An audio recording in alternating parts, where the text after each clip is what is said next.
Welcome back to the Violent Valley, social media's tryst with democracy. We had three speakers for this session, two of whom are with us on Zoom. The third speaker, David and Meenakshi, are with us. David's joining from the US and Meenakshi is from Delhi, joining us from Delhi, India. Victoire was supposed to join us from Yangon in Myanmar. Now, I've been in touch with Victoire ever since the events of early February. I'm sure many of us know what is going on in the country. And it is extraordinarily difficult for those in the country to deal with this. And Victoire has been every single day. But in the past 24 to 48 hours, I don't know whether it's been reported in the NZ media, there has been a far more pervasive block on the internet. Which means that all mobile telephony is basically blacked out and only Wi-Fi and other sorts of internet connectivity work, which of course means that the vast majority of the population cannot connect, which is, for those of us who have been following what's happening, extremely and extraordinarily chilling.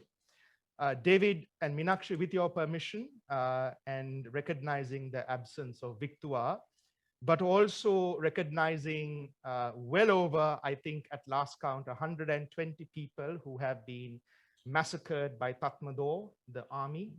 I thought that it is only befitting to have a minute's silence to think about not just those who have perished in the past month or so in Myanmar, but that these are real issues around the world, and that the conversations we are having around social media and democracy are not just, even though we may think it is in the environs of Otago and Dunedin, abstract, academic, and rarefied and removed from the world.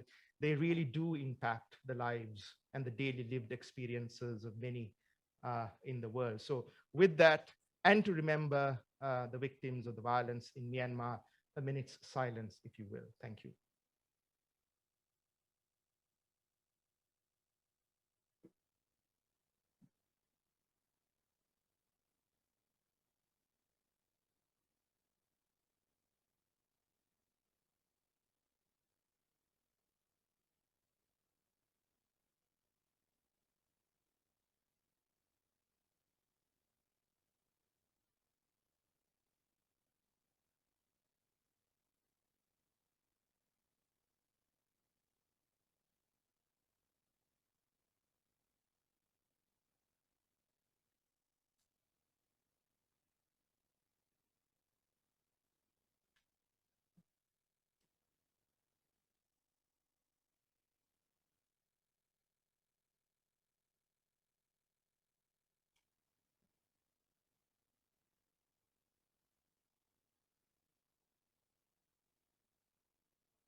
Thank you very much. David and Meenakshi, I think you're online and you'll probably pop up on our screen here. Thank you for joining us again. Both of you are extremely busy, as are all our speakers, and we do appreciate the time that you've taken to join us at this session. David, I think you've been with us from the beginning. Meenakshi, if you've just joined us, I do not introduce at any length the speakers. I leave it up to them to self-introduce themselves. This is because I cannot encompass the experience and the multifaceted nature of what you bring to the table and into this room. So please feel free to introduce yourself as you see fit. And with that, as you know, as I've communicated, we'll go with 10 minutes of an introductory lay of the land from your perspective, as we discussed. And then we'll open it up for Q&A afterwards. So I have no particular order. I mean, actually, if it's okay with you, we'll go with the order of the printout. Yeah. So David, the floor is yours. Thanks very much for joining us, and please speak. Well, thank you. Can you hear me all right? Yes, perfectly, David. Okay, good. I think beginning this session with a moment of silence was quite apt. Of course, for the terrible tragedy that is unfolding in Myanmar, but even more broadly for the reality of the world we have found ourselves in, where a series of ungoverned corporations have essentially created a landscape that is so easily abused for repression in so many ways, in so many countries. And I have heard a number of the sessions already, and unfortunately, the answers are not clear-cut in many cases. But I'll briefly introduce myself. I am a journalist. I'm based in New York. I got to know Sanjana because of my work around Facebook, which I wrote a book about more than a decade ago called The Facebook Effect. It was a very early explanation of the scale and impact of the company. And ironically, I called it the Facebook effect because of this idea of viral transmission of ideas that Facebook at the time uniquely facilitated. And I began my book, which was published initially in 2010, with a political example of ordinary people finding their voice and creating political change and political action at scale on Facebook, and particularly the example of Colombia, where at the time recently had the largest demonstration at the time in human history by some measures, where many millions of Colombians came out to demonstrate against FARC. And it all started because of one computer guy in his bedroom, frustrated late at night, and a viral chain of events followed. And so I was proud that, in fact, that I did begin the book with that, considering that the next year after my book came out, we had what I think you called the Arab incidents. What did you call it, Sanjana? Not the Arab Spring, uprising, as opposed to Arab the Arab Spring. uprising, right? Well, anyway, a spring may have been the wrong word in retrospect, but it is true that people finding their voice on social media, Facebook and Twitter in particular, was determinative in changing the political landscape in a number of countries. And I think that that came as a big surprise to the platforms themselves, particularly Facebook. I think it was less of a surprise to Twitter. But so fast forward to 2021, and as we've heard several speakers describe, governments around the world are finding it extremely easy to abuse these systems. And if you combine it with another major trend in the world, the first trend, of course, being just the rise of global digital platforms that really don't answer to any one country's laws. The other parallel development that I think is extremely important to keep in mind and is deeply connected is the rise of autocracy as a form of government. And, you know, as Sanjana knows, and Sanjana and I have talked about a lot, I happen to really strongly believe that Duterte, Erdogan, Orban, Bolsonaro, Trump in my own country, to a very large degree, the pernicious governance of these autocrats has been facilitated, their rise to power and their ability to hold on to power in most cases has been facilitated by platforms that chose to either look the other way or actively be complicit with those autocrats in their rise to power. And I know Maria Ressa is coming after this, and I'm sure she will be much more eloquent about the Philippine situation than I could ever be. And I'm a huge admirer of her and what she's been going through. But Duterte is in league with Facebook, and Facebook is in league with Duterte. And Facebook is much more concerned about the fact that Facebook is the primary medium of communication in the Philippines than they are that Duterte uses Facebook as a tool to repress the citizens of the Philippines.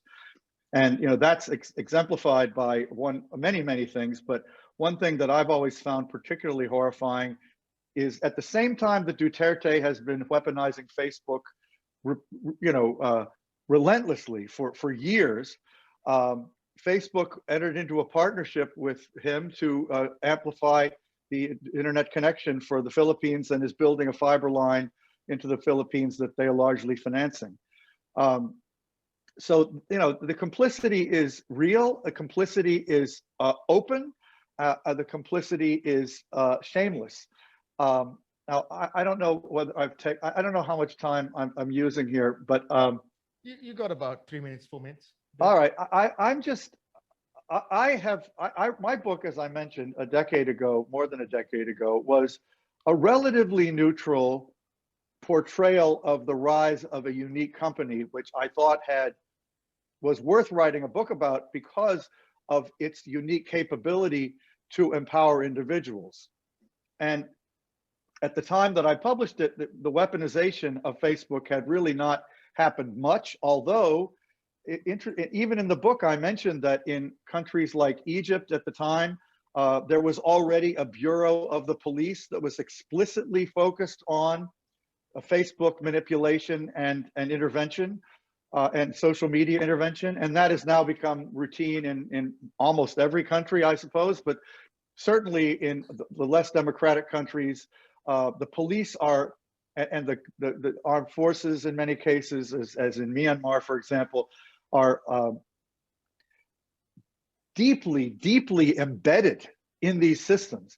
And the thing that upsets me, and that I think we could talk about from many perspectives, is that for the most part, Facebook in particular doesn't care. And I've talked to a number of people who have been to Facebook, met with Mark Zuckerberg or Sheryl Sandberg or some combination, and Chris Cox, various leaders, and they always make you sign an NDA, so people generally aren't free to speak about what happens behind those closed doors.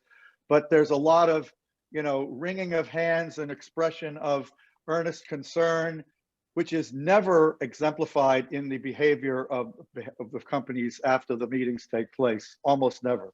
And I wouldn't be at all surprised if Maria says something like that when she speaks in a little while. And it's because of profit and because of a focus on growth over governance.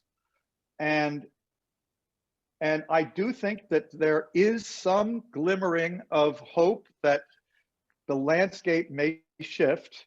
One of the speakers in the preceding session mentioned the Digital Services Act in the European Union. I think that's an extremely promising development. The EU has led the world in innovative governance approaches and regulatory approaches for internet platforms. And this is the most draconian and dramatic one that they've proposed yet. And if it were implemented in anything close to the form that it has been proposed, and there's another parallel act, I forget the name of it, in the EU, and then there's one in the UK that's quite similar in some of its provisions, and similar also in both cases in their penalties for violation, that 10% of revenues would be the penalty, and for a company that's making scores of billions of annual revenues, so these could be some very large fines in the event of infractions. That's the kind of pushback that is necessary. It's necessary, unfortunately, that it be global, because just one region is not going to be enough. Facebook very disingenuously has been taking endless ads in the United States and probably around the world saying, we are in favor of updating internet regulations, blah, blah, blah. But they really just want to get ahead of it so they can avoid whatever regulatory reform does happen, to make sure that it does not impair their ability to keep growing profitably. because to really remedy the problems, which could be remedied, that are present on these platforms, and Facebook in particular, would be enormously expensive, as some of your earlier speakers, actually, Zainab Tufekci said that, if I pronounce her name right. So, it's all about the business model. If this business model will continue to favor fear and anger, and that will continue to lend itself to weaponization. And until the companies are willing to see their profits reduced because of major interventions that require more people, more expensive software, more partnership with government, the problems will not even begin to be remedied. And I fear for the future, the near future of the world, until we regulate these companies properly. And I think I'll wrap it there. Fantastic stuff, David. Meenakshi, you're literally in a country that is, for better or for worse, leading a lot of these discussions around OTT regulation and media regulation and social media regulation in particular. So I don't want to prefigure what you want to say, but we are very happy that you've joined us and are joining us from the location you're joining us from. The floor is yours. Thank you, Sanjana. Good morning or afternoon or evening to everybody. Sanjana, thank you so much for starting with Myanmar, because I suppose that sets up the challenges that we are looking at. When I speak on this issue, I never have any answers. So I will again leave you all with questions, because we just don't. So here is the Myanmar example is a good one. For years, Myanmar, the authorities in Myanmar used Facebook. All government statements were posted on Myanmar official pages. A number of them have now been taken down because they were being used by the military at that point to spread hate. And instead, now we see that there is this complete crackdown and shutting down of the internet, because that same medium is now being used by those protesting the coup. So, it's amazing how the same medium can, when it suits somebody, is used and shut down, of course, by states with much more power when they choose not to have uncomfortable truths emerge in those platforms. I want to go a little bit back and it's literally what you said just now, Sanjana. This sort of the right to expression, the challenge between hate speech and free speech in South Asia, because it's so diverse, has existed even before internet really exploded, the medium of internet exploded. So for instance, speaking of India, before the new challenges that have come up of OTT platforms, we had two situations where there were book bans. So Salman Rushdie's book was banned because it was offensive to Muslims, and M.F. Husain's paintings were targeted because it was offensive to Hindus. So it's not just in South Asia, the space that sits in the middle could be anything, causing offense, hurting religious sentiment, defaming the country or its founding leaders. Of course, in Pakistan, we have blasphemy. So it has already been a complicated space, and now we have the layer of social media and internet platforms, internet-based communications that have changed this. So just by brief introduction to why I'm going to make this very confused presentation. I'm the South Asia Director at Human Rights Watch, and I work on South Asia, which, as I just said, is a very, very complicated space, often tending towards violence, often tending towards extreme, celebrating its diversity. It's complicated, and speech can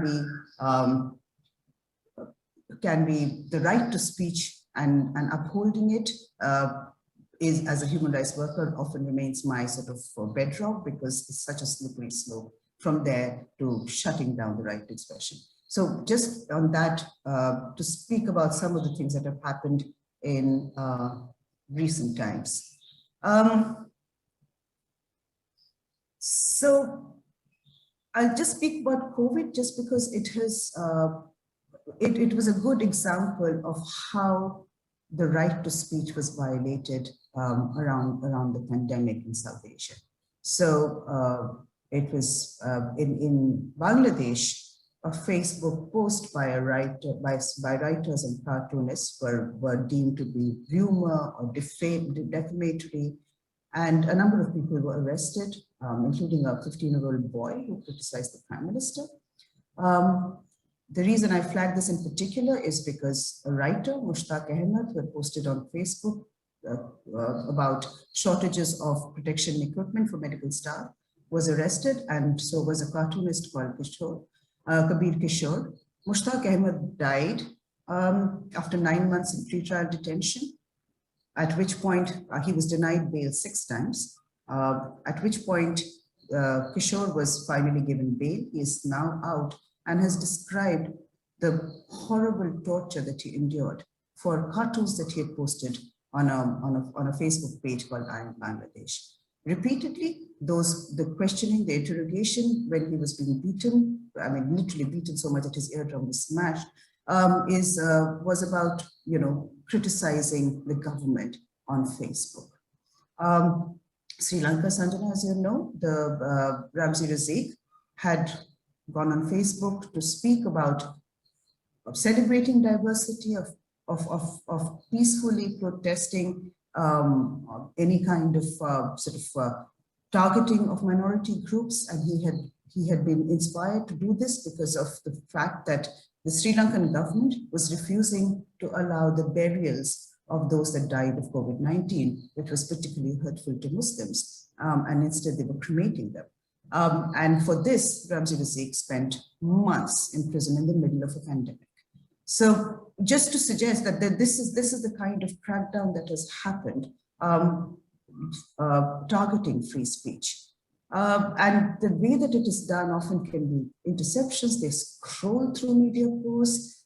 There are violations of privacy. There's data breach. All of these technologies that have now come in, some catcher this, and a number of your other speakers are much more aware of the the technologies that the government deploys, states deploy to try and curb this. The second thing that I want to flag is something that is happening in India, which is that cracking down on the right to expression by interest groups. These are not necessarily directly state action to begin with. It is again that being caused offense or hurt religious sentiment or something like that. So on the OTT platforms, there was a show that Hindu groups felt had offended them. This followed a previous advertisement from a jewelry company that celebrated the birth, a baby shower of an interfaith couple, a Muslim bride, and in both these cases there was such an uproar on social media that eventually in the advertisement was taken down, and this show the executives are still facing charges. Now that's on one side, which is the upholding of free speech side. The other side is of course hate speech. Now on hate speech, the jurisprudence in South Asia, and it's actually across, has always been to do with incitement, evidence of incitement to violence. Except that it has now become a granular thing. How do you prove? One of your speakers in the last session said this. How do you link a particular post to the actual committing of violence? How do you establish that causality, except that we know that it exists? So WhatsApp has been the biggest challenge in this part of the world. We joke about the WhatsApp University, which just sort of promotes all kinds of misinformation. It has, of course, led to anti-Muslim violence in Sri Lanka and Myanmar in the past, leading to Facebook looking into what its role was. But we also had this after that. In India, we had this whole campaign that spoke about Corona Jihad, again, targeting Muslims somehow and blaming them for the spread of the pandemic. Similarly, I've met with people in the Maldives whose families have joined ISIS. That was also inspired by Facebook. White supremacists, anti-Semitism, these are all ideas that also come up in social media. Then to go on to where do we sit on regulation? And this is something that David has just flagged, and so have others. We do want to try and regulate, but unfortunately, quite often that regulation is used to silence critics and favor supporters. So, in a majoritarian context, the majoritarian politics, the authoritarian politics that's playing out in South Asia right now, the people that support the government can say what they wish, and they will get a pass. While we have found in India, for instance, that protests against citizenship laws that were discriminatory, the arrests were linked to tracking down WhatsApp groups, and those people are in jail. We saw the whole crisis over arresting a climate activist because Greta Thunberg shared a toolkit supporting farmers' protests. We've seen YouTube take down some. These are all things where what as David said, because there is a business interest involved, people will tend to take down content that the state dislikes, as opposed to actually regulating what can construe incitement to violence. And just to conclude, I think we should accept that we're dealing with a greater problem.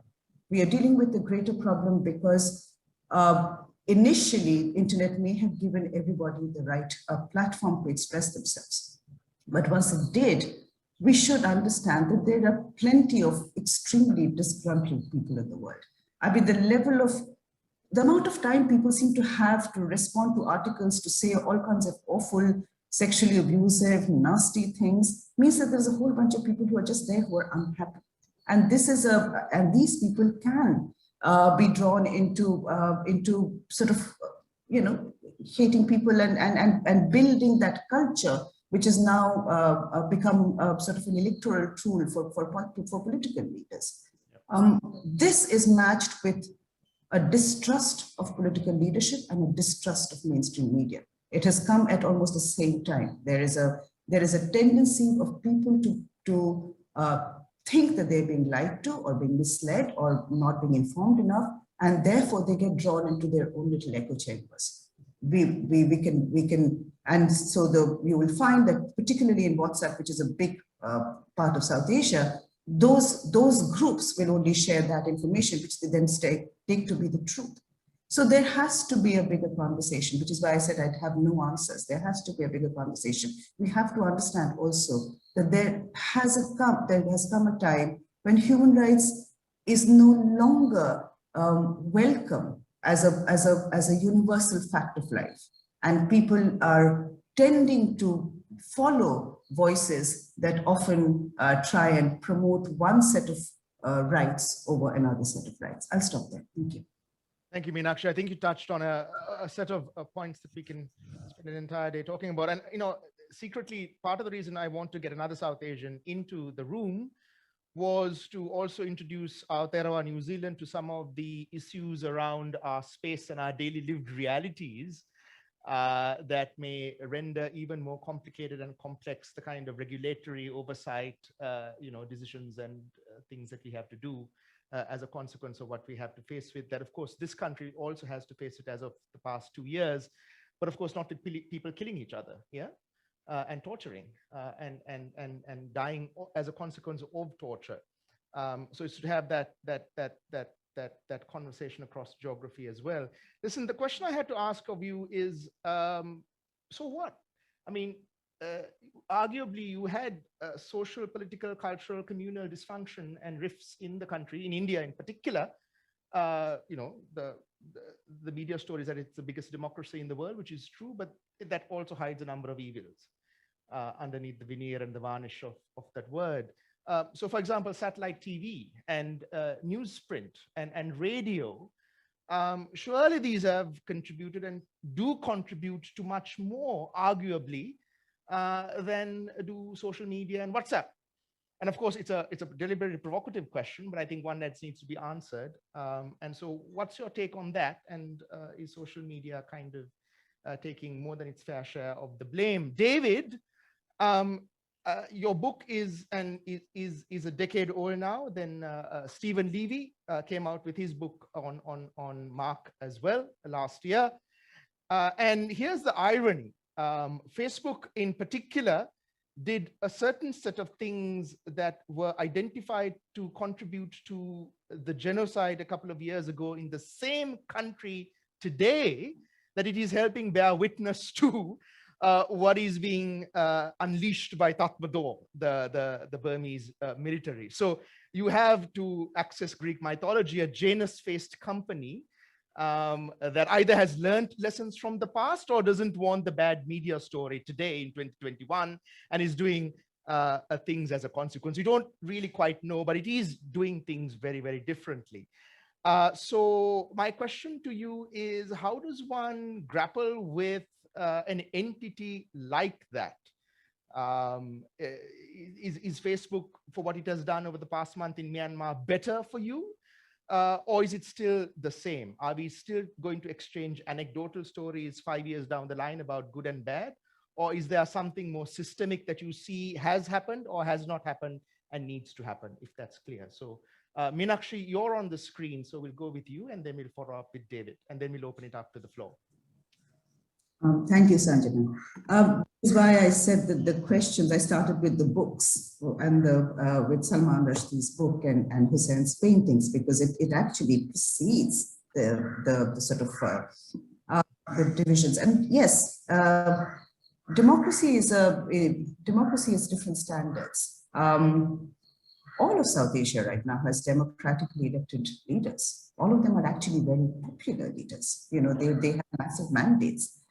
Which also makes it interesting why they are so angry. Because if they are so, one would imagine that they'd be much more confident, but they're not. Each one of them is then reacting in the most illiberal, autocratic manner possible.